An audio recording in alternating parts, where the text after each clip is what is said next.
आखिरी समय, जब उनकी माँ का आखिरी समय आया तो उनको बुलाएगा कि आदि शंकराचार्य जी, आपकी मदर बहुत बीमार हैं, आप आइए अपनी माँ को देख लीजिए। बेटा बिल्कुल माँ के पास आएंगे हम। कृतज्ञता के भाव से पहुंचे अपनी माँ के पास। तो माँ ने कहा, शंकर तू मुझे उनके बारे में बता जिनका तू हृदय में भजन करता है ना, मुझे उनके बारे में बता। हाँ माँ, बिल्कुल माँ, वो सर्वव्यापी जो सब और है, निर्विकार है। माँ बोली, शंकर मेरी कोई भी सांस आखिरी सांस हो सकती है शंकर, मुझे उनके बारे में बता जिनका तू हृदय में भजन करता है। तो हाँ माँ, बिल्कुल माँ, वो परमात्मा जो कि उपदृष्टा है, अनुमंता है। माँ ने बोला, शंकर तू मुझे उनके बारे में क्यों नहीं बता रहा जिनका तू हृदय में भजन करता है। तो फिर आदि शंकराचार्य ने कहा, शिष्यों तुम लोग बाहर जाओ। बाहर भेजा, टिप्पणी बंद की। उसके बाद फिर शंकराचार्य बोले, माँ अब तू राधा श्याम सुंदर के बारे में सुन। कब हो गया ये? कब हुआ कब? तो उसके बाद फिर आदि शंकराचार्य ने नाम रूप गुण लीला भगवान का गुणगान करते करते फिर ये सुनते सुनते इनकी माता जी ने उनका अपना शरीर छोड़ा। झूठ बोलो, बार बार झूठ बोलो। ये लोग कितना मॉडिफाई करते हैं, कितना इंटरपोलेट करते हैं रियलिटी को, शास्त्रों को, केवल अपने मन ग्रहंत सेंसलेस फिलॉसफी को प्रूव करने के लिए। जगत गुरु आदि शंकराचार्य के जीवन पे लिखे गए मात्र 2 सबसे पुराने और सबसे ऑथेंटिक वर्क्स हैं, बृहत शंकर विजय और शंकर दिग्विजय, जिन्हें चित सुखाचार्य और माधव विद्यारण्य ने लिखा था 14th सेंचुरी में।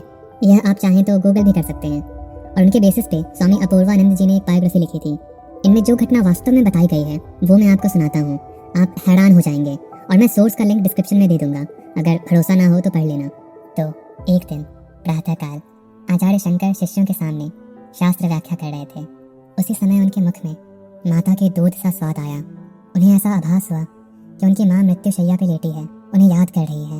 वे ध्यानस्थ हो गए। कुछ क्षणों के बाद शिष्यों से उन्होंने कहा, माता अंतिम क्षण में मुझे स्मरण कर रही है। मैं उनके सामने प्रतिज्ञा कर चुका हूँ कि अंतिम समय में मैं उनके चरण कमलों में प्रस्तुत रहूंगा। कैसी है माँ? अंत समीप है, तुम्हारी ही प्रतीक्षा कर रही है। सेवा के लिए आया हूँ, आप शोक का परित्याग कर स्वस्थ हो जाएं। आपको क्या कष्ट है बताइए, औषधि, पथ्य और सेवा आदि के द्वारा मैं आपको स्वस्थ करूंगा। उनकी माँ ने कहा, बेटा मेरा शरीर अब वृद्ध हो चुका है, बीमारियों से ग्रसित हो चुका है। अब मैं तुम्हारे सामने ही मर सकूं तो शांति होगी। बेटा तुम केवल मेरे महाप्रयाण का आयोजन करो, तुम्हें देखूंगी यही इच्छा लेकर अब तक मैं जी रही थी। तुम मेरे पास आ गए हो, मुझे अब कोई कामना नहीं रही, केवल यही करो जिससे मैं सदगति पा सकूं। शंकराचार्य को प्रतीत हुआ कि माँ की मृत्यु निकट है। उन्होंने माता को पर ब्रह्म तत्व सुनाते हुए कहा, माँ आप पर ब्रह्म का स्वरूप ज्ञात होने पर ही मोक्ष लाभ कर सकेंगी। वह ब्रह्म निराकार है, सच्चिदानंद है। वो निराकार ओंकार से जाना जाता है, उसी से विश्व पैदा हुआ, उसी के सहारे चलता है, उसी में विलीन हो जाता है। बेटा मैं अशिक्षित स्त्री हूँ, मन वाणी के परे उस निर्गुण ब्रह्मा को मैं कैसे जान सकूंगी।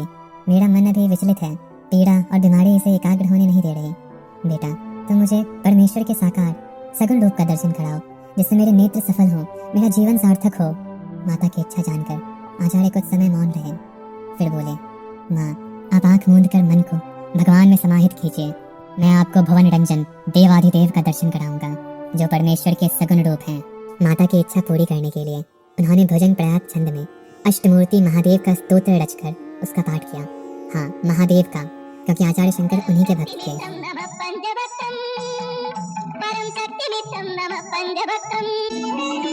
महादेव ने शंकराचार्य की स्तुति से प्रसन्न होकर विशिष्टा देवी को शिवलोक में लाने के लिए अपने गणों को भेज दिया, किंतु उनकी माँ त्रिशूल पिनाकधारी भीषण मूर्ति डरावने शिवदूतों को देखकर भयभीत हो गई और पुत्र से कहने लगी, बेटा ये आदमी बहुत ही भयंकर है, इसके साथ मैं नहीं जाऊंगी।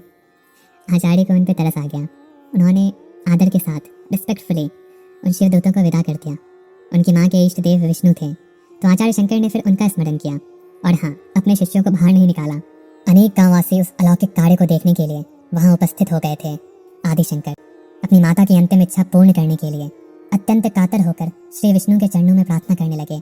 उनकी स्तुति से प्रसन्न होकर शंख चक्र गदा पद्मधारी भगवान विष्णु जो एकदम सच संवर के रहते हैं, एकदम चमक धमक, उन्होंने अपने दिव्य ज्योति से दशों दिशाओं को आलोकित करते हुए आचार्य के समक्ष आकर उनकी माता को दर्शन दिए। इष्ट दर्शन से पुलकित होकर उनकी माँ शंकर को अनेक आशीर्वाद देने लगी और कहा, पुत्र, मैं तुम्हें आशीर्वाद देती हूँ कि तुम्हारी आयु 8 साल बढ़ जाए। इतने में ही विष्णुदूत सुंदर विमान लेकर वहां उपस्थित हुए। उनकी माँ ने खुश होकर विष्णु भगवान के चरणों को प्रणाम किया और विष्णुदूत ने उन्हें आदर के साथ विमान में उठा लिया और वैकुंठ ले गए। शंकराचार्य बचपन से ही माता के भक्त थे। जो इंसान अपनी माँ का नहीं हो सकता वो कुछ नहीं कर सकता।